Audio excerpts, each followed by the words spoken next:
Welcome back. My name is Candice Sanderson, and this video is part of my Throwback series where I revisit earlier messages from my journal. In order to qualify for the Throwback series, it must be a message that I did not use in any of my published works.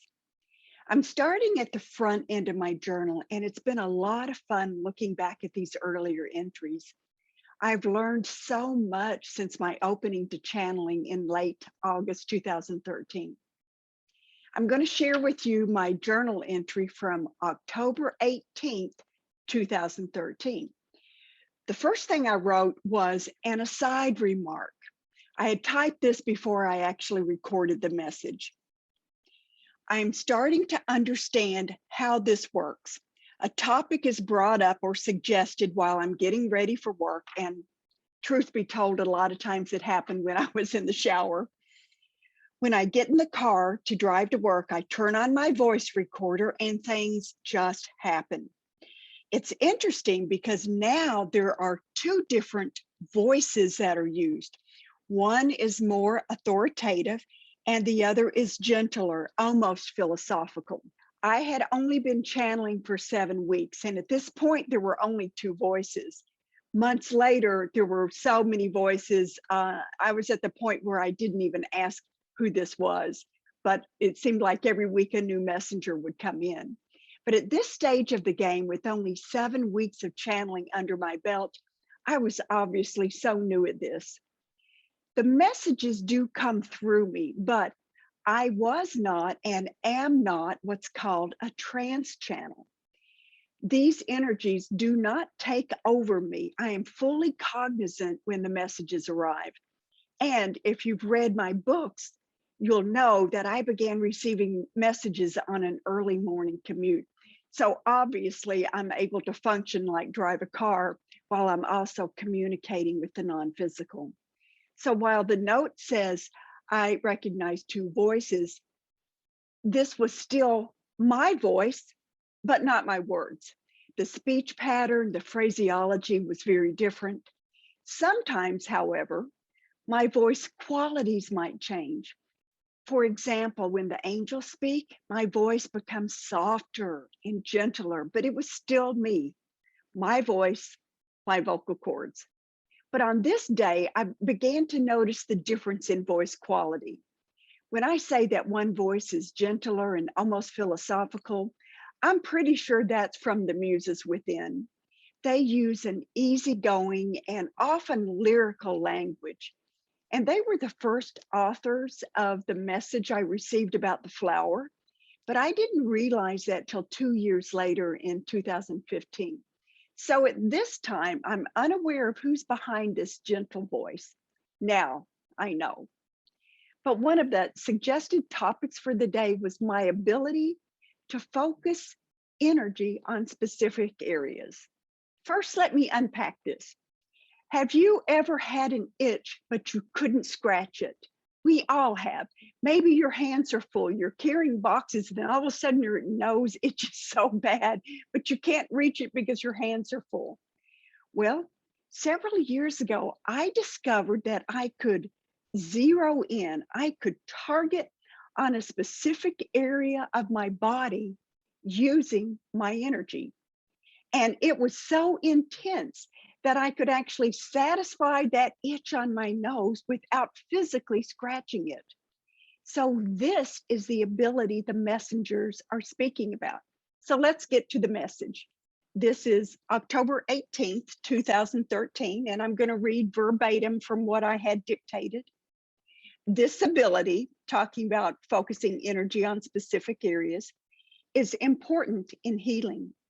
You are able to gather healing energies from outside of the body's normal awareness and funnel it like a laser to an area that needs help. You are able to look deep inside the tissue and change the energy of the tissues that are affected. If there is a disruption in the energy field, which results in swelling, and I like this, chaos, because that's very descriptive, but which results in swelling and chaos occurring on a molecular level, Your intense focus can send energy into that area with laser specific guidance to affect a change for the better. At this point, I was presented with the picture of cells somewhere in the physical body, and I could literally see that chaos at the cellular level, like the messengers described. But first, let me talk about the visions that often accompany the messages. Those were relatively new at this stage of the game, with less than 7 weeks of this new skill of channeling. So to begin with, these visions were just small snippets. They were just scenes, very small scenes. And they were so brief that many times I didn't even realize they were there. These pictures were sometimes like a snapshot, other times like videos, but they always clarified what the messengers had said. But initially, in real time, they were fuzzy and very fleeting. It was only later, when I would review an older message, that I would notice the same image would flash in my mind. And that's when I began to realize they had been there all along, all the time. They were in the background, but I hadn't yet learned to recognize them or to tune into them. But once I began to identify them, I learned I could go back and revisit these scenes. I could pause, drill down for a closer look, or zoom back for a wider or larger view. This is something that anyone can do with practice. The first step, however, or at least it was for me, was to learn to recognize that very subtle energy, those energy patterns that make up the visions.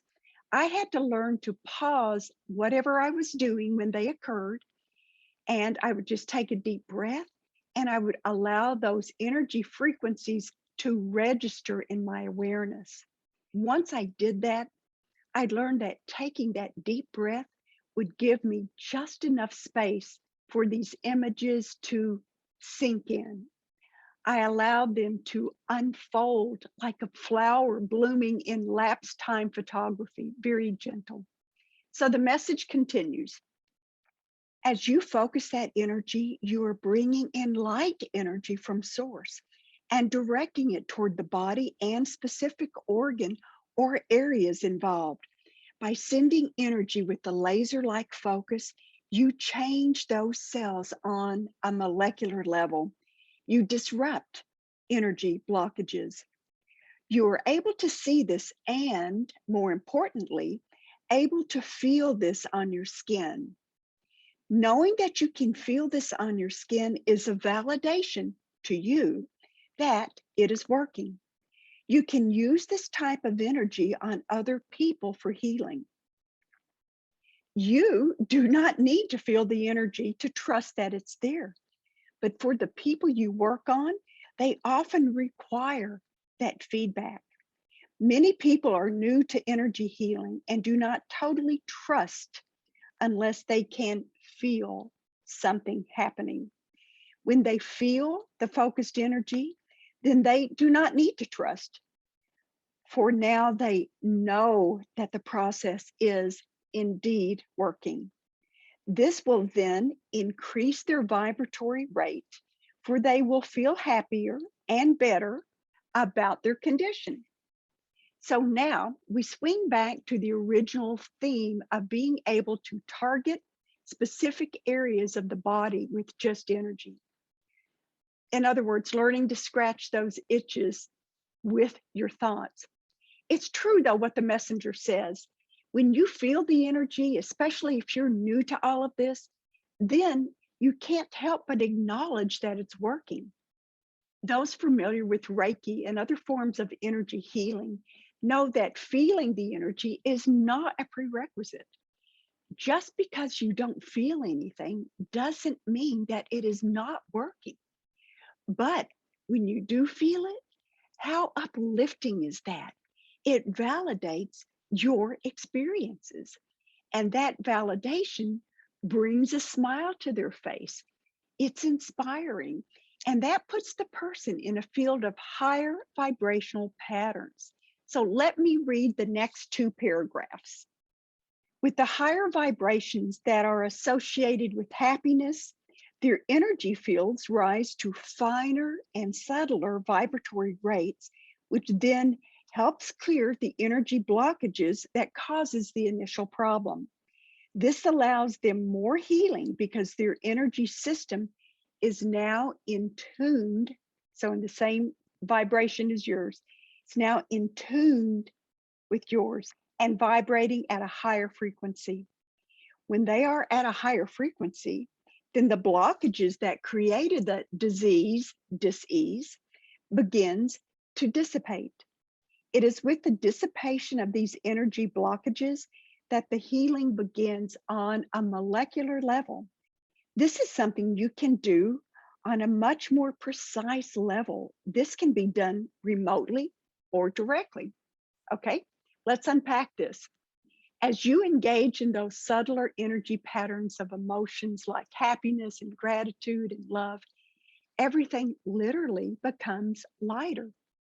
Those dark, dense energy patterns that had created the dis-ease begin to dissolve. It opens a space for the healer to use that laser focus energy to pinpoint the root of the blockages to allow healing. That last sentence says this can be done remotely or directly. It took me quite a while to actually believe this. We are so tethered to our 3D lives that we think things must be in person to work, especially with the energy. There are no limitations in space or time. We can revisit our pasts to help our current selves or our future selves. Physics in the world of the non-physical operate differently than in our 3D life. Of course, we can do healing energy remotely, but not everyone knows this yet. Let's return to the message. Okay, you see, it is a complete circle, keeping the energy flowing from above through you to them, that's the client, back to you, back to Mother Earth for recycling. It is an energetic loop that comes from source. It is created by you through your intention to heal. The one being healed begins to open when they see or feel the energy that is sent through you. The energy continues to flow in this loop, and the blockages within the affected area or organs begin to clear. When the energy blockages are gone, healing results.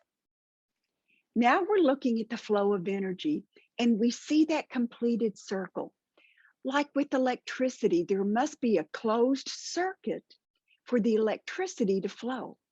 It's the same with energy healing. The flow comes from source, but it was initiated by you, the healer.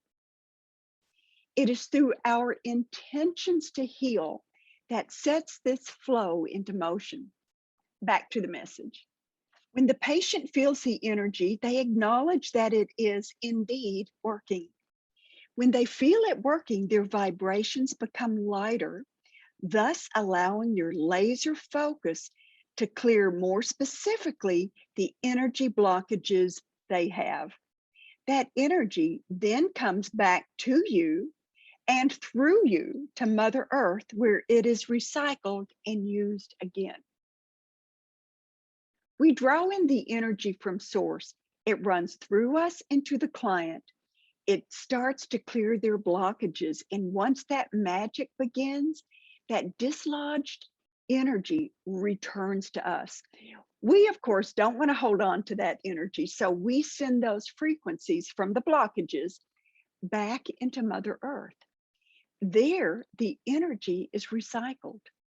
We know that energy cannot be destroyed, but it can be transformed into something else. It can change form. Mother Earth receives what we've removed from the client, and once recycled, it returns back to source, and that's what completes the circle. The circuit is now closed, it's complete.